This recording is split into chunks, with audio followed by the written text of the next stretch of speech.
भैया की वो शायरी है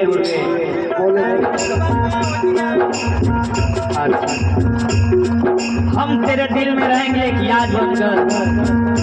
देख ली भैया के कहना गहराई बा। हम तेरे दिल में रहेंगे एक याद बनकर, तेरे लहू पर रहेंगे एक मुस्कान बनकर।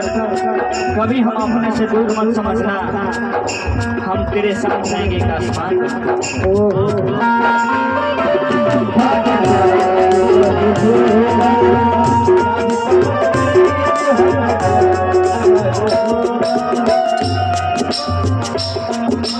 खाली रहा हाँ पैसा हम डाले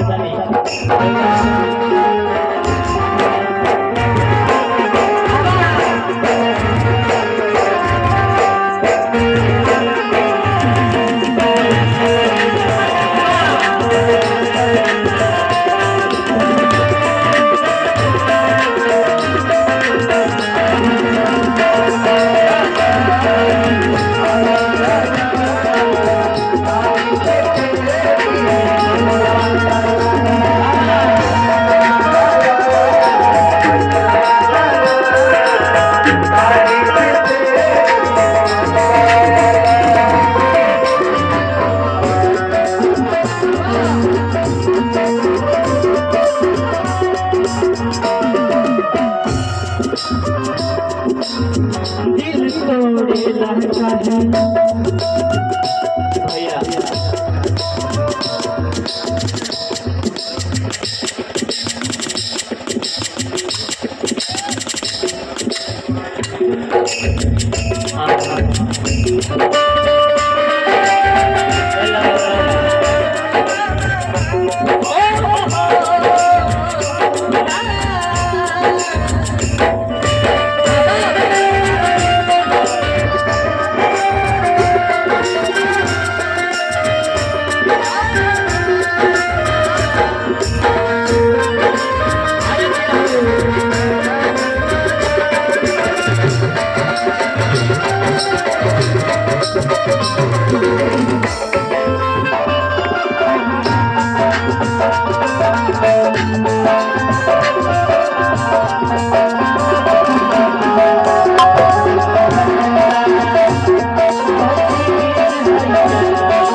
पाने की चाहत में बहुत कुछ छूट जाता है।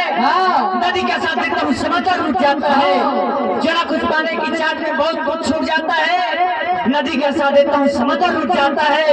मोहब्बत पढ़ने लिखने में बहुत आसान लिखी है साहब।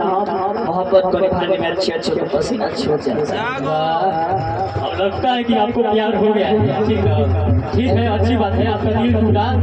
लेकिन मैंने आपके लिए एक शेर बोला जिसे भोजपुरी के सुप्रसिद्ध एंकर रविरंजन भैया कहले कि मोहब्बत का खाना बादल बना देता तो अच्छा था, मुझे उस आंख का काजल बना देता तो अच्छा था। कि मोहब्बत का खाना बादल बना देता तो अच्छा था, मुझे उस आंख का काजल बना देता तो अच्छा था। ए अंकित बाबू, तुम्हें पाने की ख्वाहिश है, मुझे जीना नहीं छोड़ेगी। ऐ खुदा, तू मुझे पागल बना देता तो अच्छा था। खूब आगे बढ़िए बाबू, मेरा जितना सपोर्ट होगा आपको करेंगे। खूब आगे बढ़िए।